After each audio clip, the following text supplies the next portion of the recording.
Untuk itu Bapak Ibu, sebelum kita memulai ibadah kita, marilah kita persiapkan hati dan pikiran kita dalam ibadah ini, dan kiranya ibadah kita ini berkenan di hadapan Tuhan, sehingga memberikan sukacita dan kekuatan bagi kita untuk melakukan aktivitas kita di kemudian hari.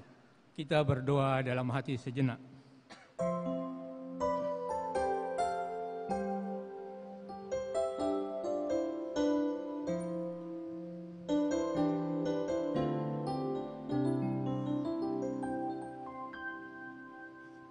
Amin. Kita mulai ibadah kita bernyanyi.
Di dalam nama Allah Bapa dan nama anaknya Tuhan Yesus Kristus dan nama Roh Kudus, Halik langit dan bumi.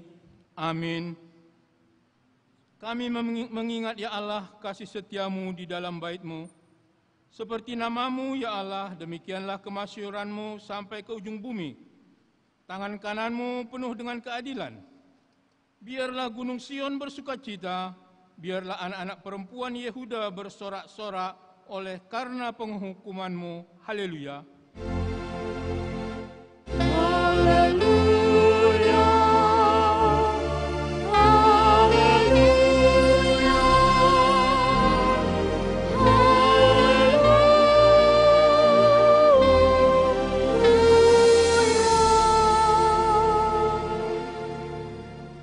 Kita berdoa. Ya Tuhan Allah yang kudus dan mulia, Engkau telah memelihara gereja-Mu dengan Roh-Mu yang kudus.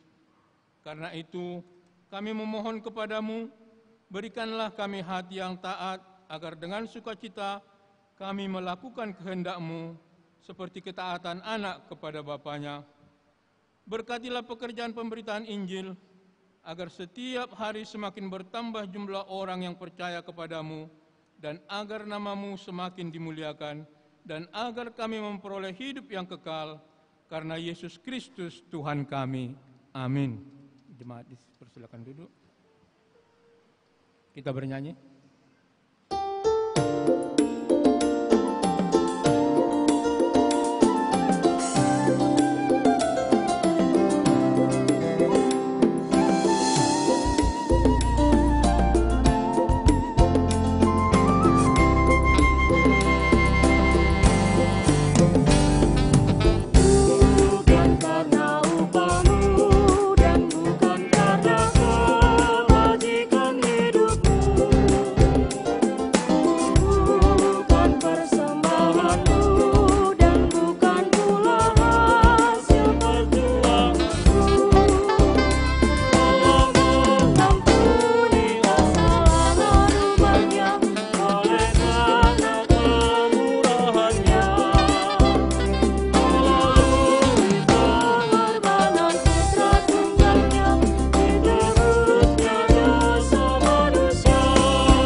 Firman Tuhan sebagai pendahuluan khotbah pada kita malam ini tertulis dalam Lukas pasal yang ke-21 ayat 1 sampai yang ayat ke-4.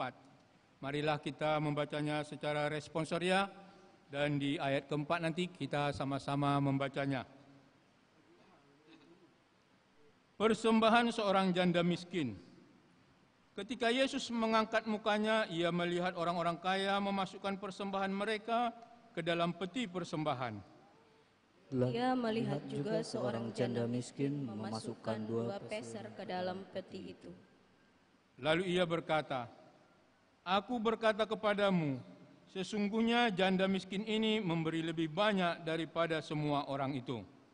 Sebab mereka semua memberi persembahannya dari kelimpahannya, tetapi janda ini memberi dari kekurangannya, bahkan ia memberi seluruh nafkahnya."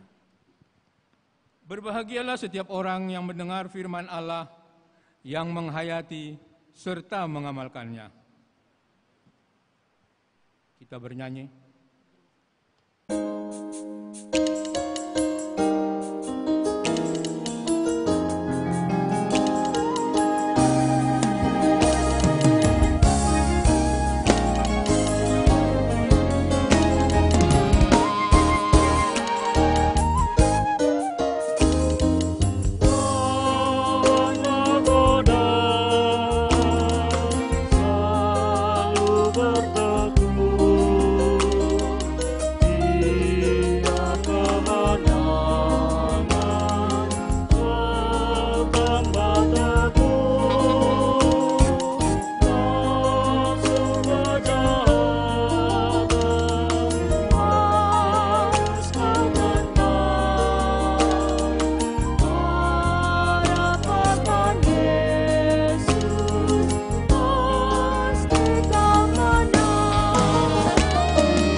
Jemaat yang dikasihi Tuhan kita Yesus Kristus, marilah pada saat ini kita mengaku dan menyesali segala dosa dan kesalahan kita yang telah kita perbuat, baik melalui perkataan, perbuatan, bahkan melalui pikiran kita.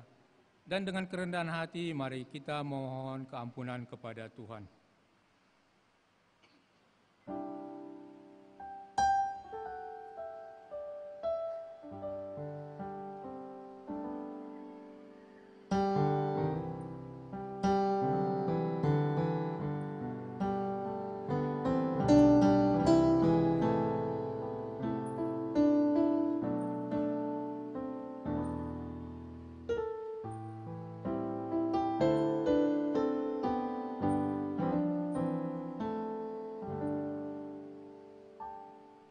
Kita berdoa.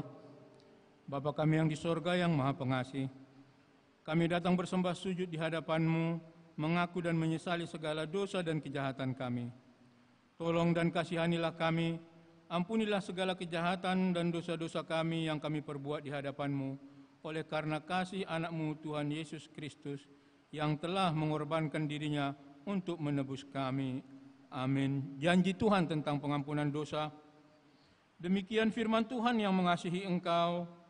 Biarpun gunung-gunung beranjak dan bukit-bukit bergoncang, tetapi kasih setiaku tiada akan beranjak daripadamu, dan perjanjian damaiku tiada akan tergoncang.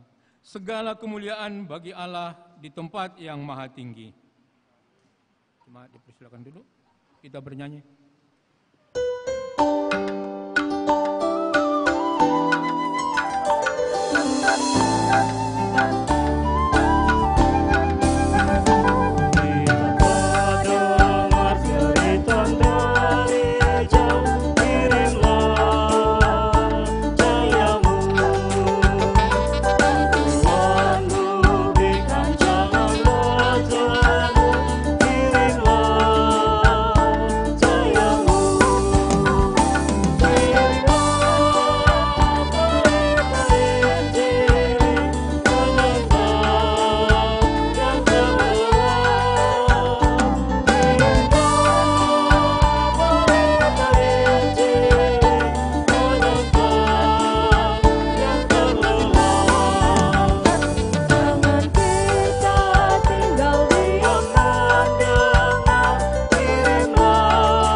Firman Tuhan sebagai petunjuk hidup baru bagi kita malam ini tertulis dalam Kisah Para Rasul pasal yang ke-20 ayat yang ke-35. Dalam segala sesuatu telah kuberikan contoh kepada kamu, bahwa dengan bekerja demikian kita harus membantu orang-orang yang lemah dan harus mengingat perkataan Tuhan Yesus, sebab Ia sendiri telah mengatakan, adalah lebih berbahagia memberi daripada menerima. Marilah kita sama-sama memohon kekuatan kepada Tuhan Allah kita. Ya Allah Bapa kami, berilah kami kekuatan untuk melakukan yang sesuai dengan firman-Mu. Amin. Kita bernyanyi.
Marilah kita bersaksi mengikrarkan pengakuan iman kita bersama jemaat pada segala abad di seluruh dunia ini. Kita sama-sama mengucapkannya. Aku percaya kepada Allah Bapa yang Maha Kuasa, Khalik langit dan bumi. Aku percaya kepada Yesus Kristus, anaknya yang tunggal Tuhan kita, yang dikandung daripada Roh Kudus, lahir dari anak darah Maria, yang menderita di bawah pemerintahan Pontius Pilatus, disalibkan, mati dan dikuburkan, turun ke dalam kerajaan maut, pada hari yang ketiga bangkit pula dari antara orang mati, naik ke surga, duduk di sebelah kanan Allah Bapa yang Maha Kuasa, dan akan datang dari sana untuk menghakimi orang yang hidup dan yang mati. Aku percaya kepada Roh Kudus, gereja yang kudus dan am, persekutuan orang kudus, pengampunan dosa, kebangkitan daging, dan hidup yang kekal. Amin. Jemaat dipersilakan duduk. Marilah kita dengar lagu pujian dari KOR PP GKPI.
Kita bernyanyi.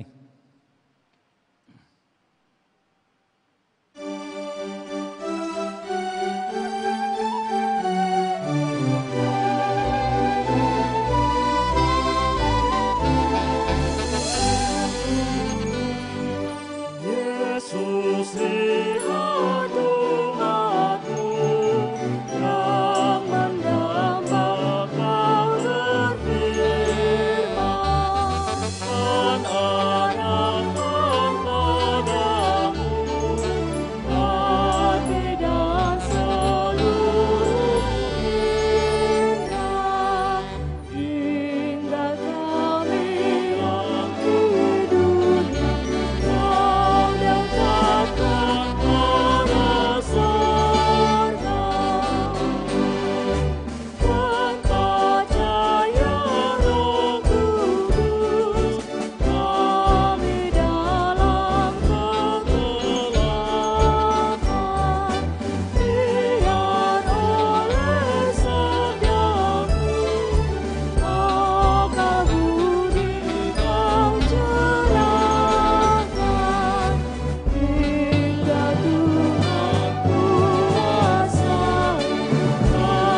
Damai sejahtera yang dari Allah Bapa, yang melampaui segala akal dan pikiran, itulah kiranya yang mengawali hati dan pikiranmu di dalam kasih Yesus Kristus Tuhan kita. Amin. Salam. Saudara-saudara, firman Tuhan Nats Khotbah untuk kita pada minggu ini dari kitab 1 Raja-Raja pasal 17 ayat 7 sampai dengan ayat yang ke-16. Kita baca secara responsoria. Elia dan janda di Sarpat. Tetapi sesudah beberapa waktu sungai itu menjadi kering, sebab hujan tiada turun di negeri itu. Maka datanglah firman Tuhan kepada Elia, bersiaplah, pergi ke Sarpat yang termasuk wilayah Sidon, dan diamlah di sana. Ketahuilah, aku telah memerintahkan seorang janda untuk memberi engkau makan. Sesudah itu ia bersiap, lalu pergi ke Sarfat. Setelah ia sampai ke pintu gerbang kota itu, tampaklah di sana seorang janda sedang mengumpulkan kayu api. Ia berseru kepada perempuan itu, katanya, "Cobalah ambil bagiku sedikit air dalam kendi, supaya aku minum." Ketika perempuan itu pergi mengambilnya, ia berseru lagi, "Cobalah ambil juga bagiku sepotong roti." Perempuan itu menjawab, "Demi Tuhan Allahmu yang hidup, sesungguhnya tidak ada roti padaku sedikit pun, kecuali segenggam tepung dalam tempayan dan sedikit minyak dalam buli-buli. Dan sekarang aku sedang mengumpulkan 2-3 potong kayu api. Kemudian aku mau pulang dan mengolahnya bagiku dan bagi anakku. Dan setelah kami memakannya, maka kami akan mati." Tetapi Elia berkata kepadanya, "Janganlah takut, pulanglah, buatlah seperti yang kukatakan. Tetapi buatlah lebih dahulu bagiku sepotong roti bundar kecil daripadanya, dan bawalah kepadaku, kemudian barulah kau buat bagimu dan bagi anakmu." Sebab beginilah firman Tuhan Allah Israel, tepung dalam tempayan itu tidak akan habis, dan minyak dalam buli-buli itu pun tidak akan berkurang sampai pada waktu Tuhan memberi hujan ke atas muka bumi. Lalu pergilah perempuan itu dan berbuat seperti yang dikatakan Elia. Maka perempuan itu dan dia serta anak perempuan itu mendapat makan beberapa waktu lamanya. Tepung dalam tempayan itu tidak habis, dan minyak dalam buli-buli itu tidak berkurang, seperti firman Tuhan yang diucapkannya dengan perantaraan Elia. Demikian, saudara-saudara, firman Tuhan untuk kita minggu ini di bawah terang tema sebagaimana juga tertulis di dalam acara, memberi dari kekurangan. Pengajaran yang kita terima selama ini mengatakan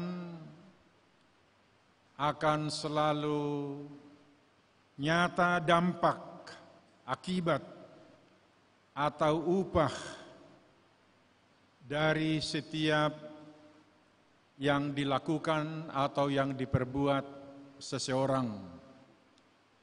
Apa yang kamu tanam, itulah yang akan kamu tuai. Tanam padi, menuai padi. Tanam jagung, menuai jagung, dan seterusnya. Itu yang disebut dengan juga teori tabur tuai. Kalau di kalangan mahasiswa, pelajar, rajin, pangkal, pandai. Saudara-saudara, sangat banyak pengajaran yang kita terima tentang memberi. Memberi dalam arti di sini persembahan.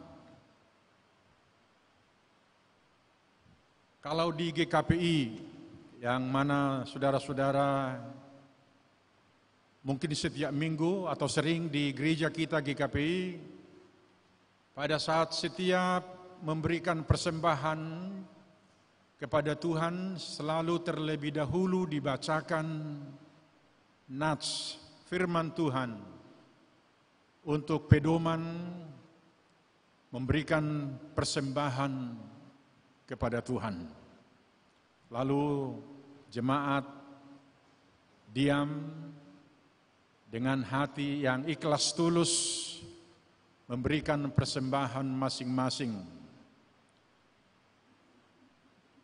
Khotbah minggu ini kita fokus menerimanya tentang bagaimana memberikan persembahan syukur kepada Tuhan.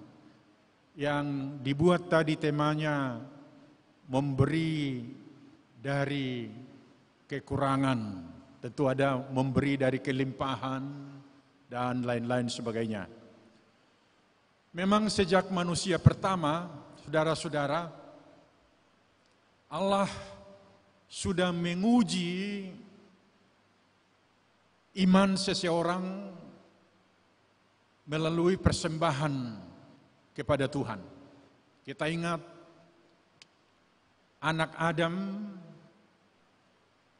Kain dan Habil,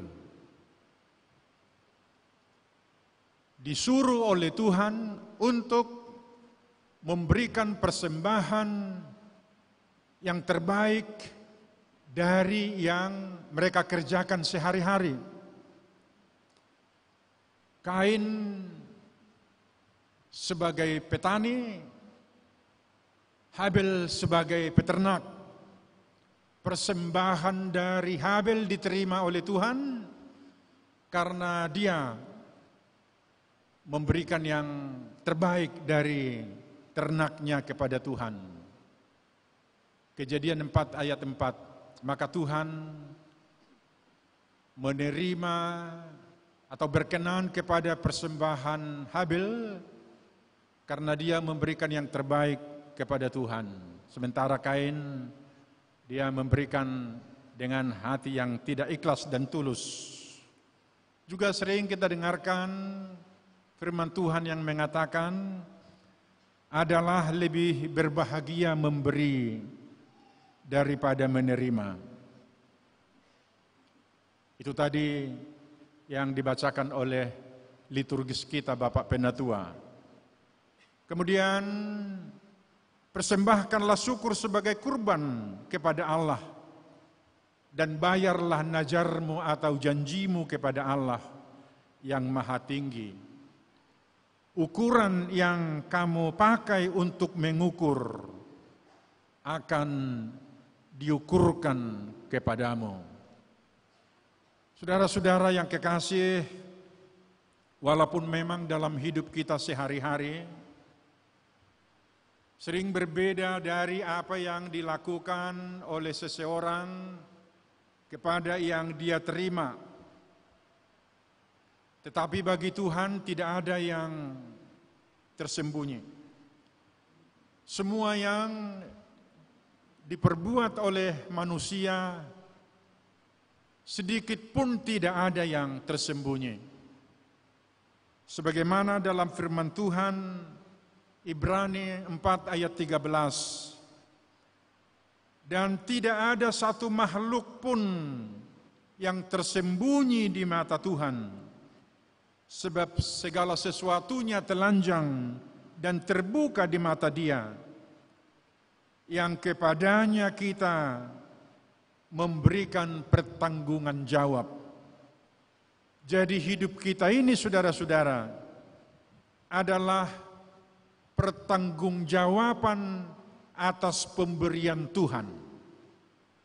Sebagaimana dikatakan oleh Rasul Paulus di Filipi 1 ayat 22a, jikalau aku harus hidup di dunia ini, itu berarti bagiku harus memberi buah.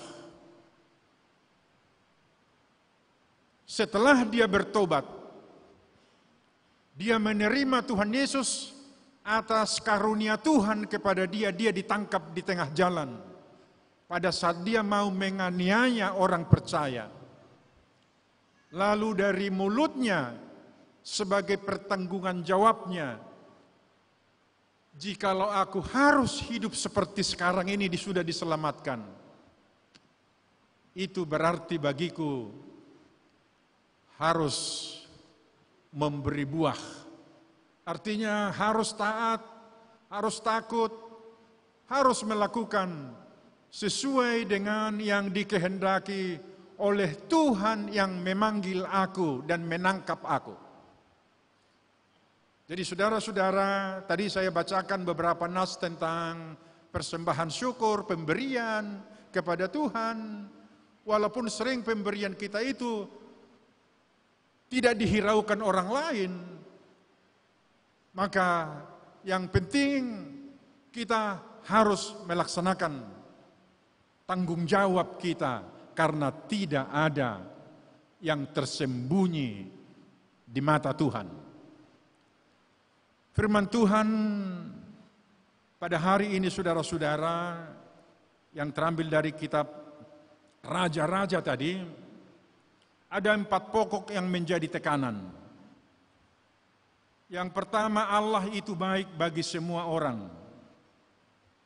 Yang kedua, kuasa Tuhan melebihi segala kuasa yang ada di dunia ini. Yang ketiga, harus taat kepada firman Tuhan dengan sungguh-sungguh, tidak setengah-setengah atau di tengah jalan. Yang keempat, orang taat menerima berkat dari Tuhan. Di awal nas khotbah ini saudara-saudara, Nabi Elia melayani di zaman Raja Ahab di Israel, di mana Raja Ahab ini berkuasa selama 20 tahun. Raja Ahab menikahi Isabel yang jahat di mata Tuhan, karena dia menikah dengan perempuan Raja Sidon. Raja Ahab menjadi jahat karena istrinya.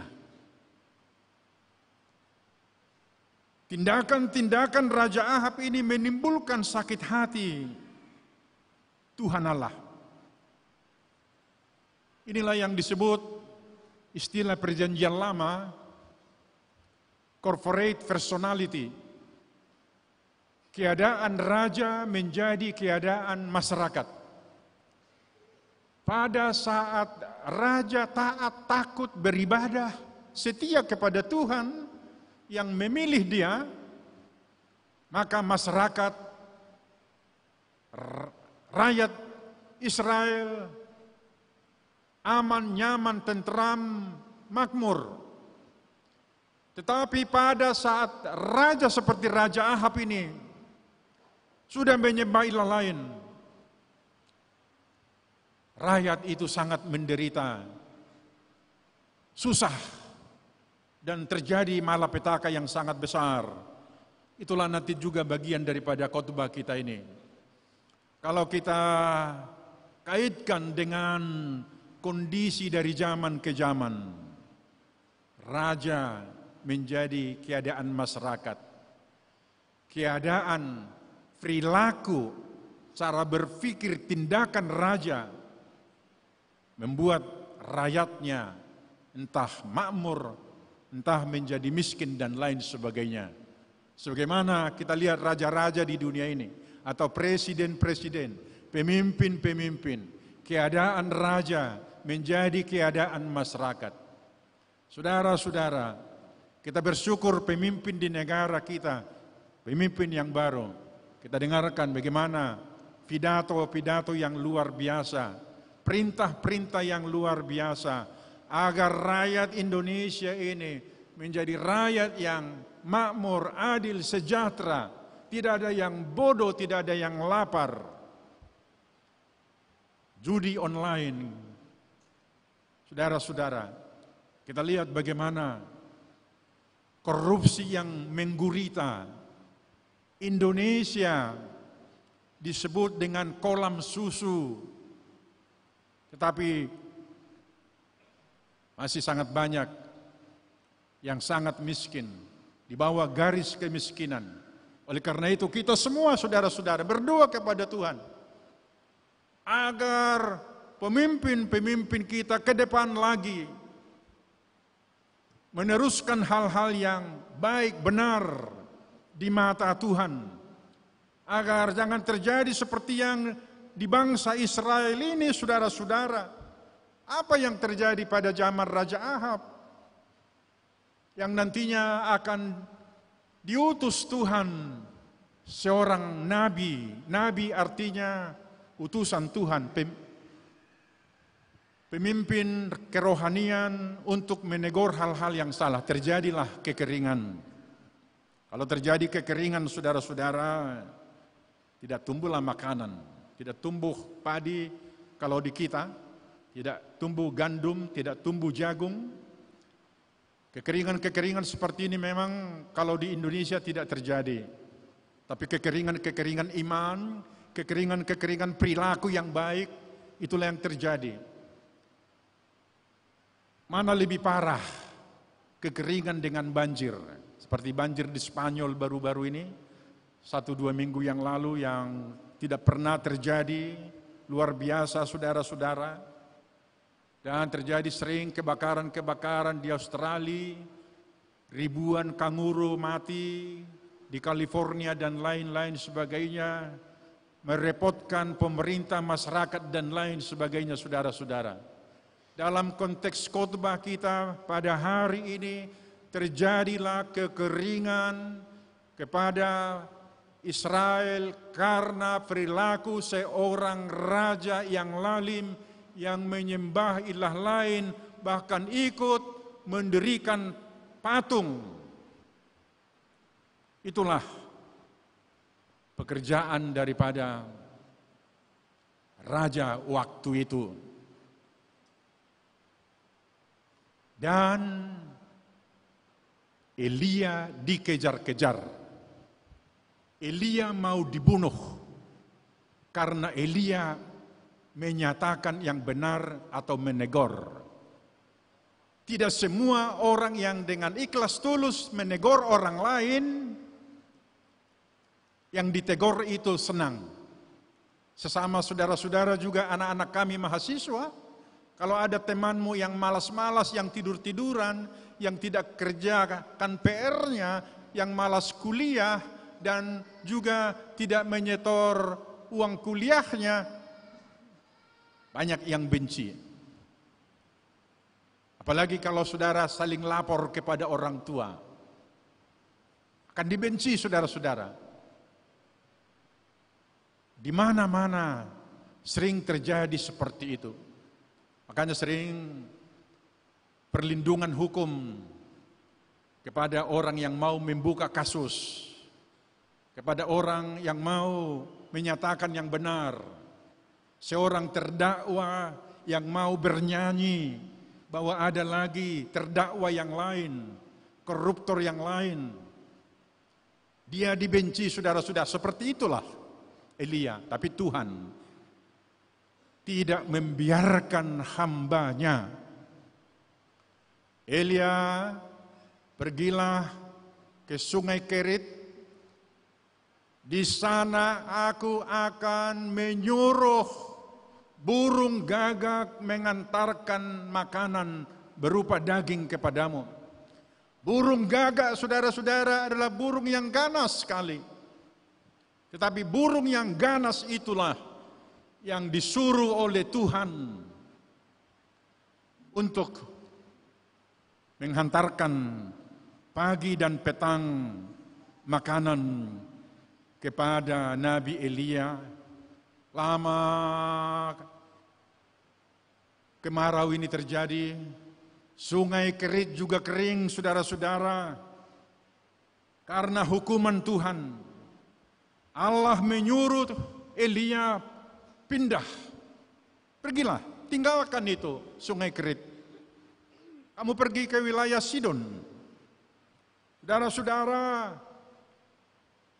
wilayah Sidon, wilayah Libanon. Allah berfirman, di sana sudah kuperintahkan, itu tadi firman Tuhan.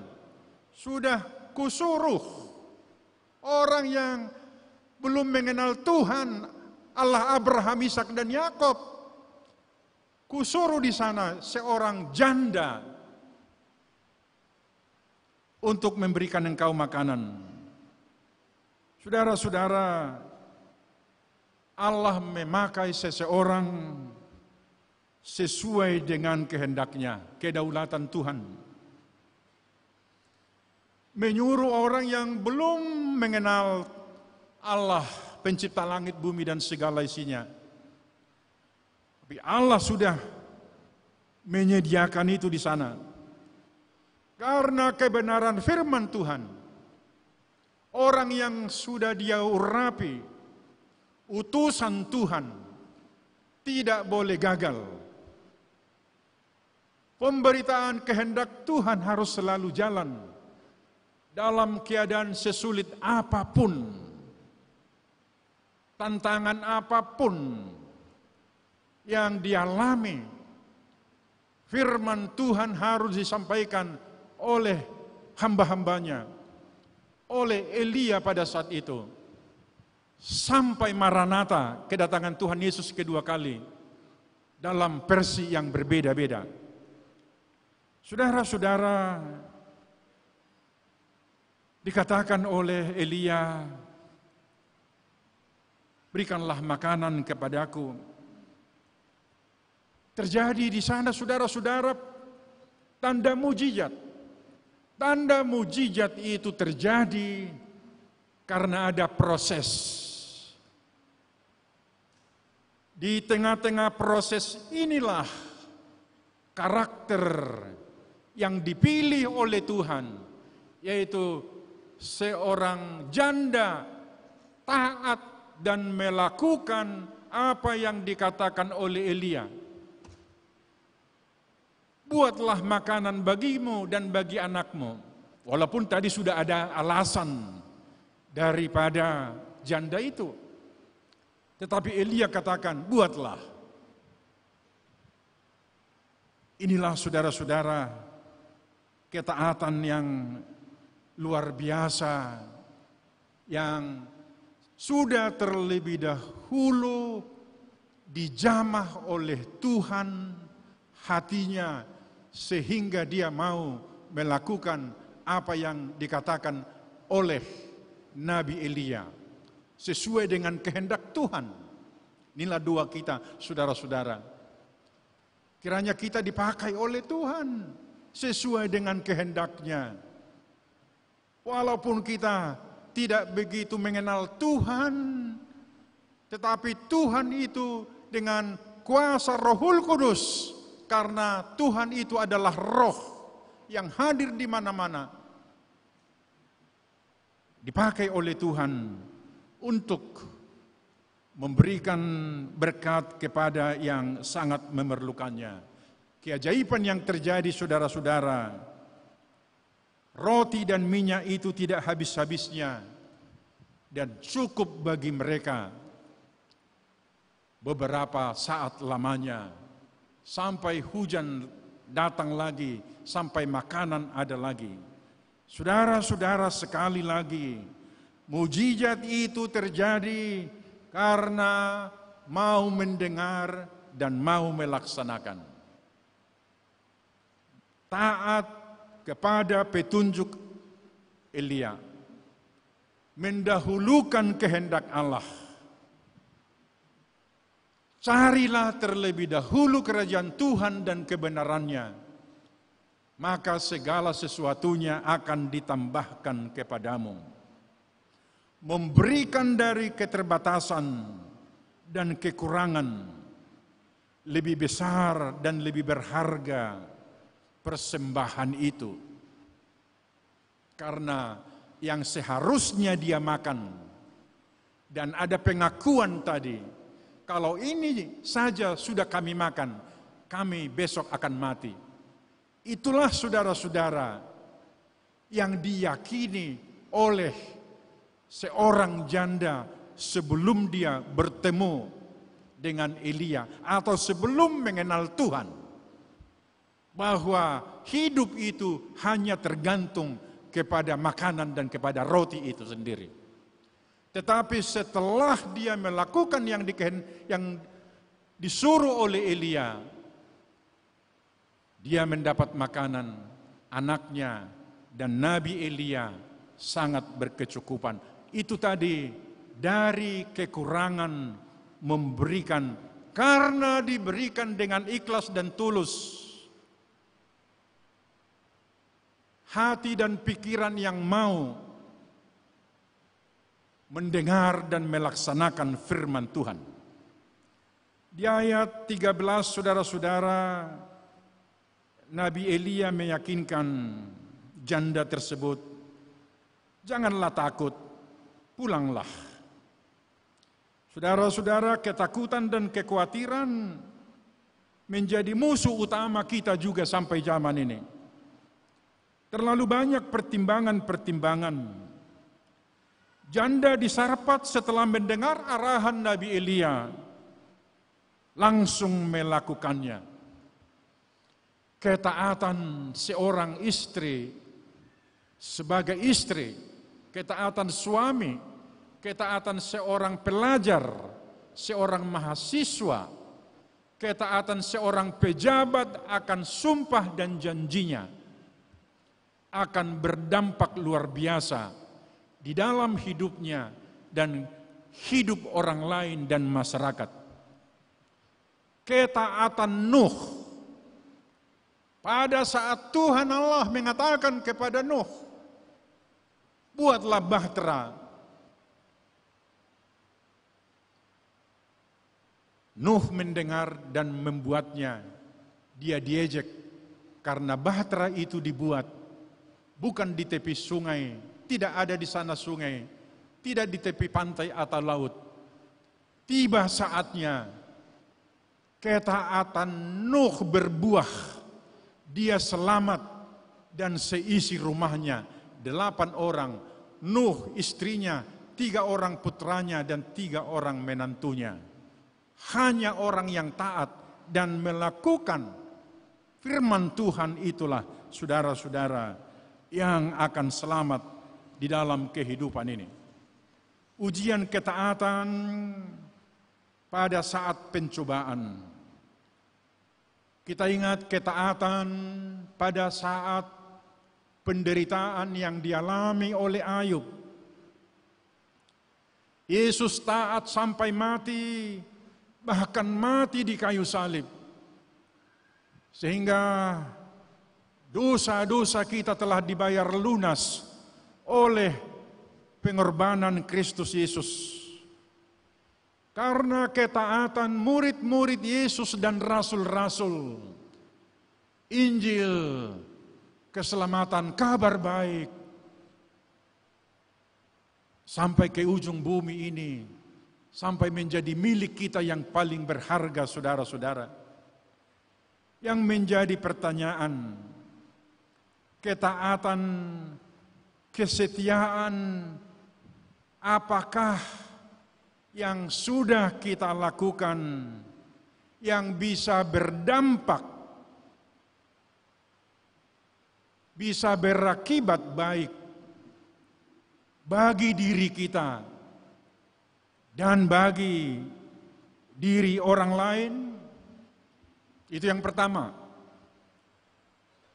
Yang kedua, Masih adakah sekarang yang memberikan yang seharusnya dia makan,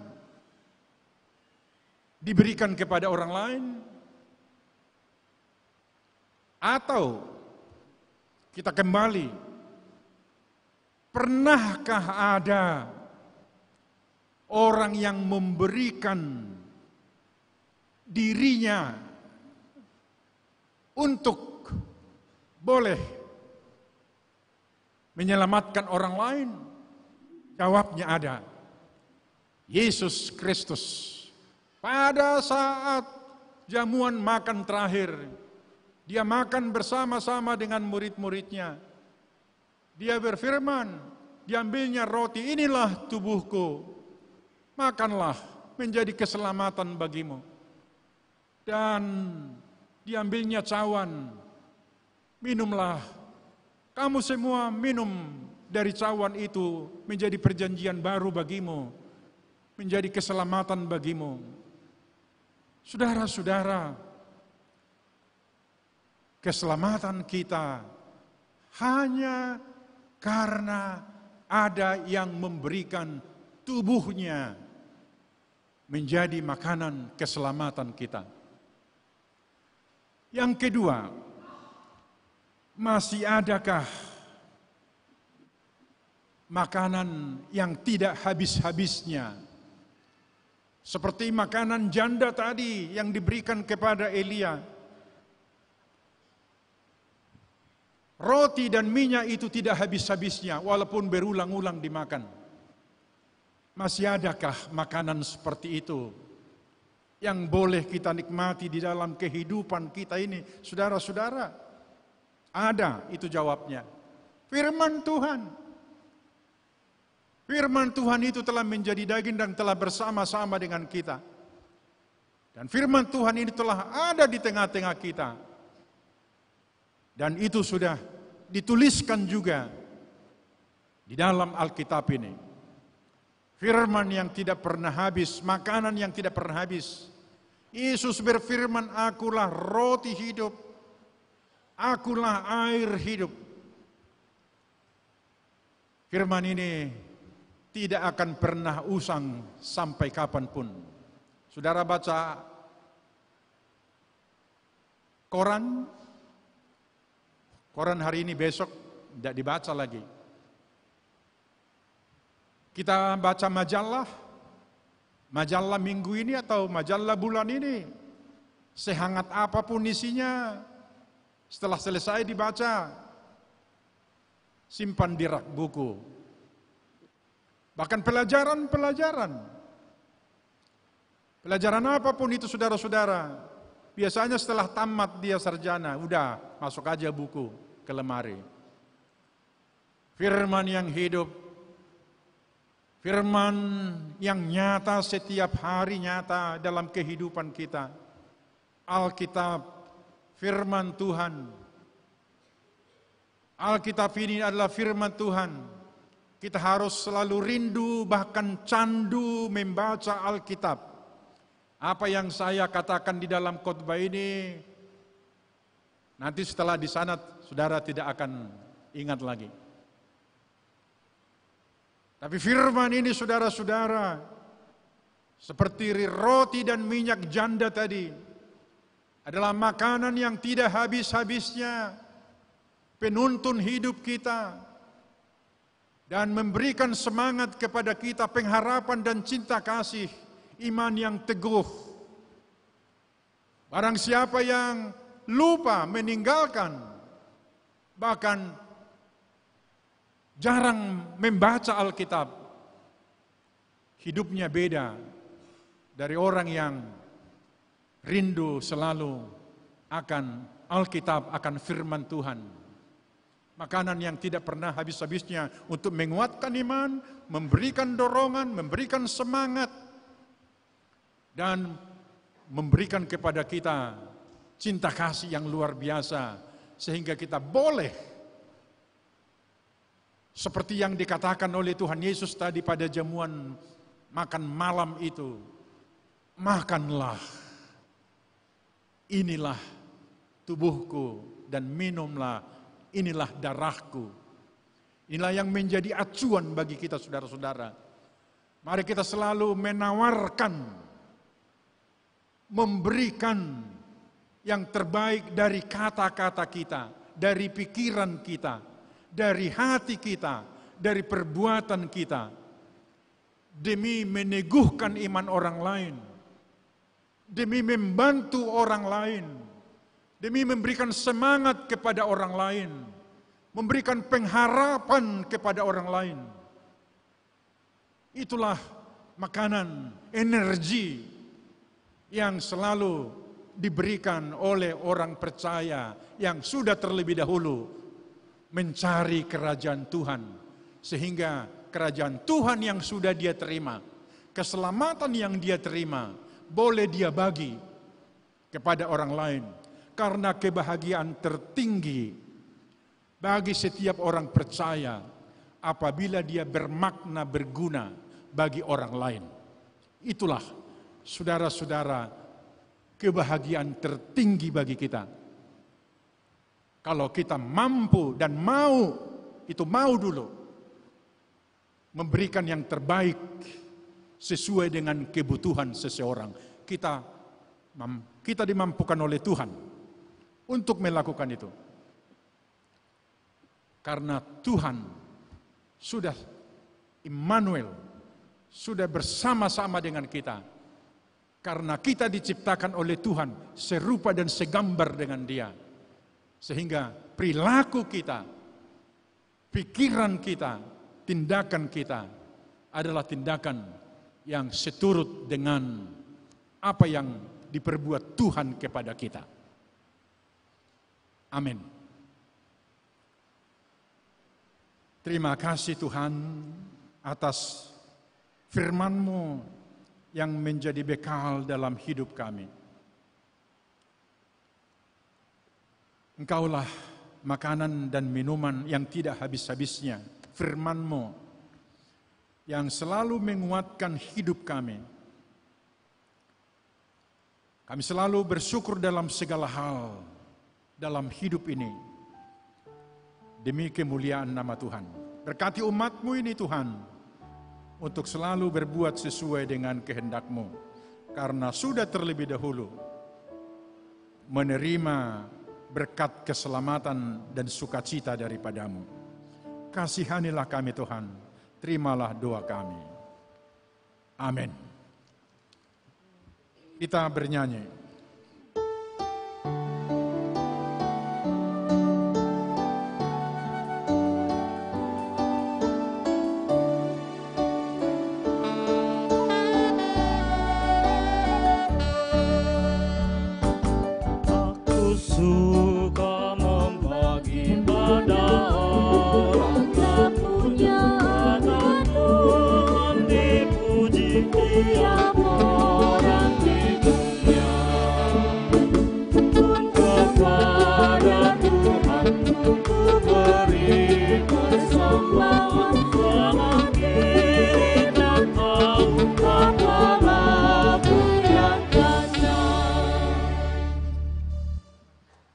Firman Tuhan memberangkatkan kita memberikan persembahan syukur kepadanya.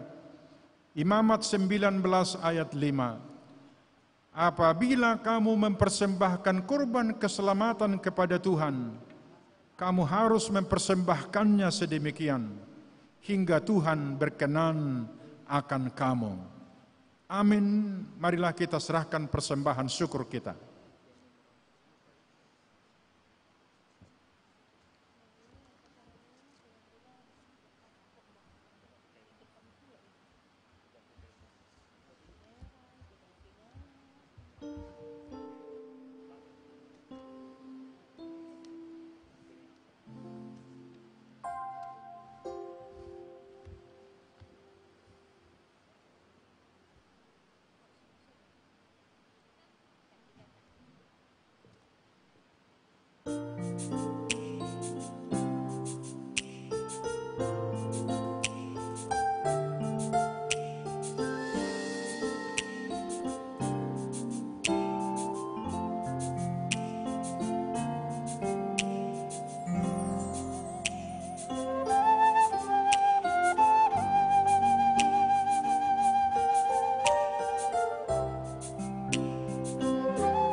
kita serahkan persembahan syukur kita kepada Tuhan, kita berdoa.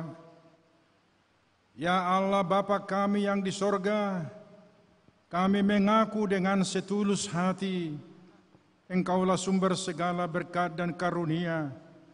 Di sini kami memberikan persembahan syukur kami kepadamu. Terimalah persembahan umat-Mu dan berkatilah menjadi alat kesaksian, persekutuan dan pelayanan jemaat-Mu ini. Jadikanlah hidup kami persembahan yang berkenan kepadamu. Dan pakailah hidup kami untuk turut menghadirkan tanda-tanda kerajaan-Mu di seluruh dunia ini. Kasih keadilan, damai sejahtera dan sukacita. Bukalah hati kami oleh Roh Kudus-Mu, agar kami senantiasa mengucapkan syukur kepadamu. Di dalam nama Yesus Kristus Tuhan kami. Amin.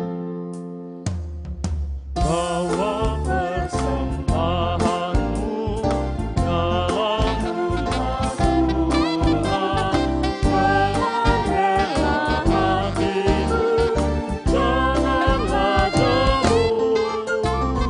Bawa persembahanmu, bawa dengan suka, bawa persembahanmu dengan sukacitamu, bawa persembahanmu, ucaplah syukur.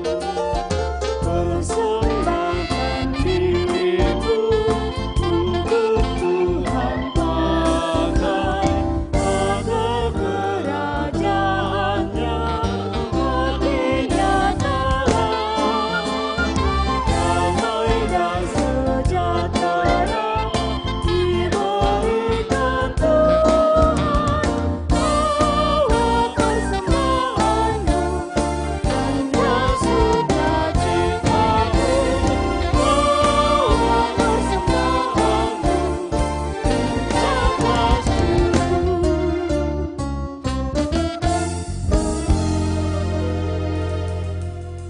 Bapa kami yang di sorga, dikuduskanlah namamu, datanglah kerajaan-Mu, jadilah kehendak-Mu di bumi seperti di sorga.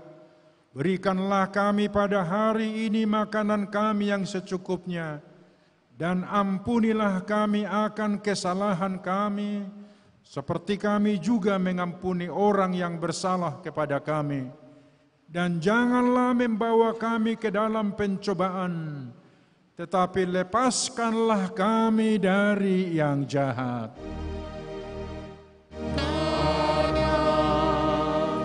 Kau yang punya kerajaan dan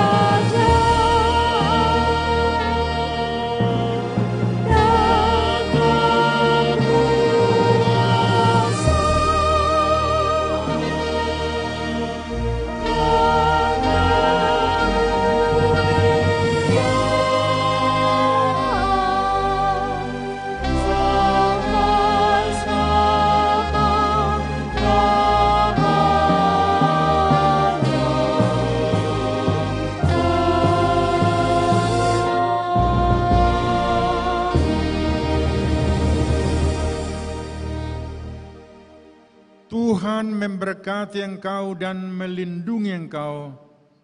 Tuhan menyinari engkau dengan wajah-Nya dan memberi engkau kasih karunia. Tuhan menghadapkan wajah-Nya kepadamu dan memberi engkau damai sejahtera.